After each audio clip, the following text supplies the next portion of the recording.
Do you know that every single day, satellite captures 10 terabytes of raw data? If we want to use this data in our project of domains such as agriculture, forestry, climate change, or even urban planning, we need to convert this data and make it more insightful. To do this, languages like Python becomes really handy. Here are top 5 Python packages that you can use in your next Earth observation project. Hi, my name is Krishna and I welcome you to this channel where I share GIS knowledge about programming and development. The first package is RioXArray. RioXArray extends the capacity of XArray format to deal with the raster data. This is generally the raster data that comes with metadata like CRS, bounds, projection, etc. Using this package, we can perform operations on raster data. We can export the data in any GDAL raster format that we want, including cloud optimized GeoTIFF. We can also perform spatial operations like clip, mask, reprojection, etc. And most importantly, we can perform any kind of I/O operations on raster data. Next package in our list is PyStack client. This is probably one of my favorite Python package whenever I deal with stack specification Earth observation project. Stack stands for Spatio-Temporal Asset Catalog.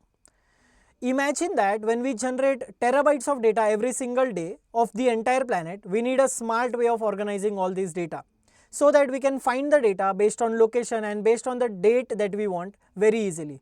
And stack specification is exactly about it. PyStack client allows us to deal with such kind of URLs which are stack compliant to fetch the data easily.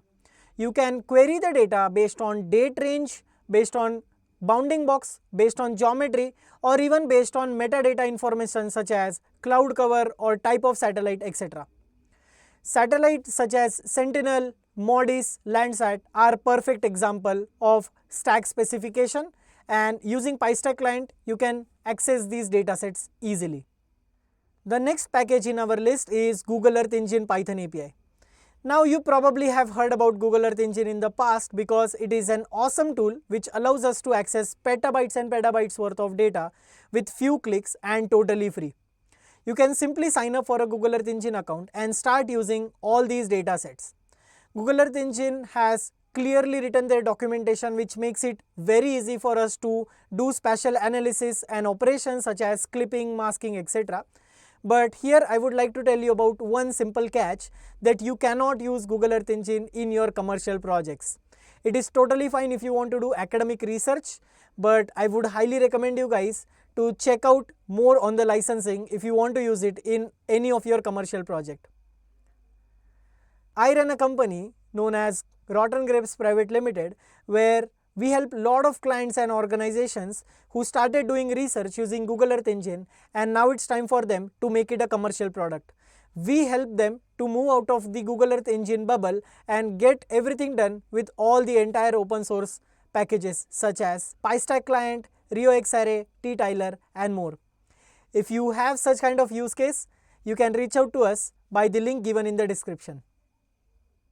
Now the next package that I want to talk about is ODC Stack, which stands for Open Data Cube Stack Python package.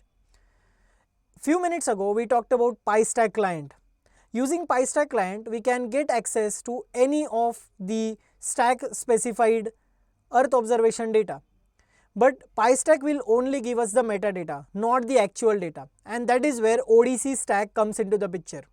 We use ODC Stack in a lot of our workflows, where once we get the exact metadata of the Earth observation data that we want to deal with, we load it using ODC Stack and then we perform various operations such as calculation of various indices, convert the data from one format to another, run multiple algorithms without having to download the entire data all the time. ODC Stack is amazing when you want to deal with time series data. The last package of today's video is T-Tiler.